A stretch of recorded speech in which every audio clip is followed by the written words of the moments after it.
हाँ एक आ रहा अरे की रखले बाहर उरिया पूरा हिला के अमर सैया अमर रजबुरा ना बाजू देवरिया जिला के। और हमारे समाजवादी पार्टी नौजवानों छोटे बच्चों के भविष्य हमारे सर और यहाँ पर ले लो अब कार्यक्रम स्टार्ट किया जाए। सभी लोग मुस्कान ये है हरी की शादी करे से करे के मन बा।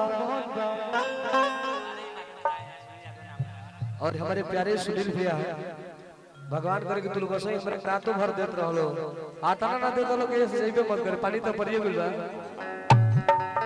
और यहाँ के लोग बहुत ही अच्छे हैं। कहल गइल बा कि कार्यक्रम करावे वाला व्यक्ति महान होला। स्टार्ट करे वाला बन जा चारों तरफ से एक बार ताली बजाओ वाला एकदम गर्रा सब साउंड अब नीचे पीछे पीछे पीछे पीछे सब पीछे गाड़ी लो आज भर रुक जा मड़ई में ढुक जा। चलिए आइए सबसे पहले बजा के वो प्यार डालो चारों तरफ से धन हा धन हा धन हा। एगो भक्त भाई के दरबार में जाके गुहार करता भाई कहता कि हे माई माई हो तारा प्यार आशीर्वाद से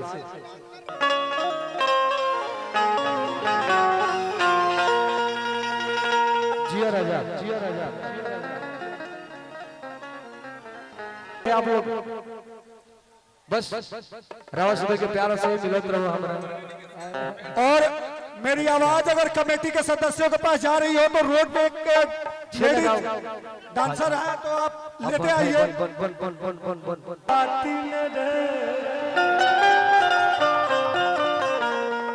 हाँ हाँ हाँ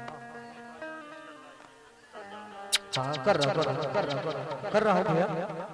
और देखिए हमारे जितने भी प्यारे भाई लोग हैं प्लीज आप लोग मन थोड़ा थोड़ा खाली कर दीजिए। 6 लगा देना भैया।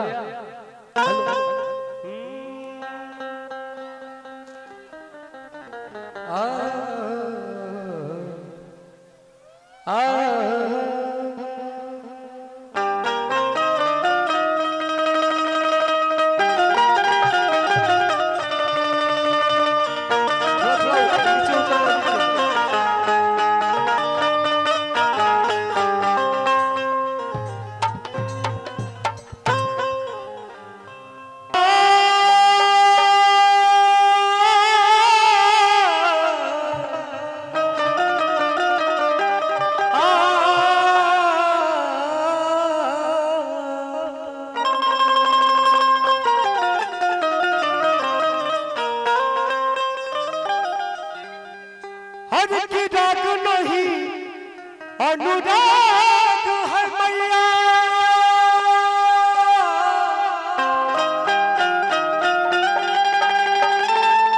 हर की बस बदला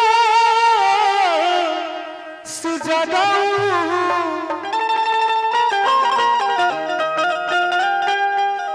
मैया सर देता है भरोसे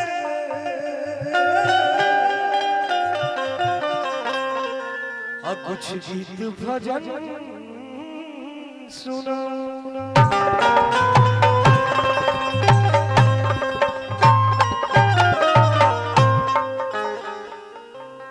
अभी और चलना चाहिए था बीच में रुको वो चीज चाहिए जो हर लोगों में आप लोग देते थे।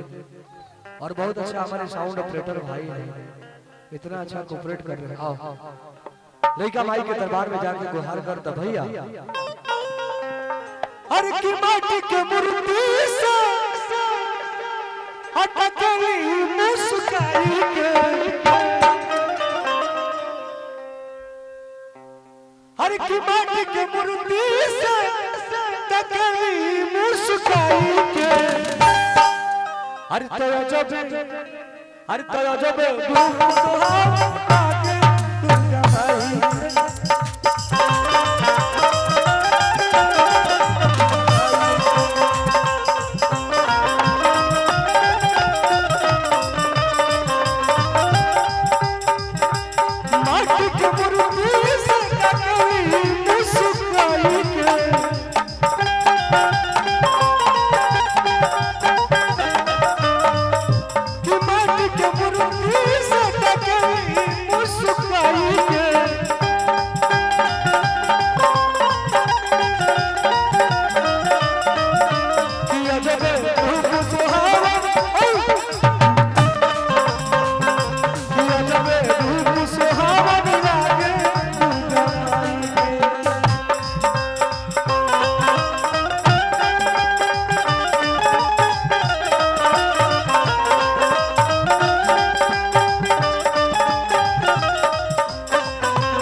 ठेकैचा वाले भाई जितना आप रेस रहेगा उतना ही मजा रहेगा।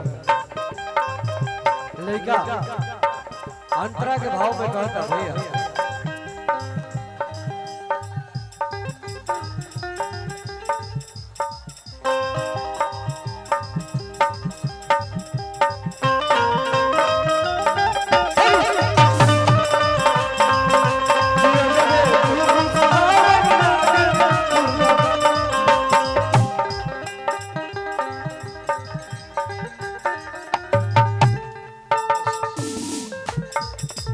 मुझे वो चीज चाहिए, वो चीज। भैया भैया भैया भैया भैया लड़का अंतरा के भाव में कहता का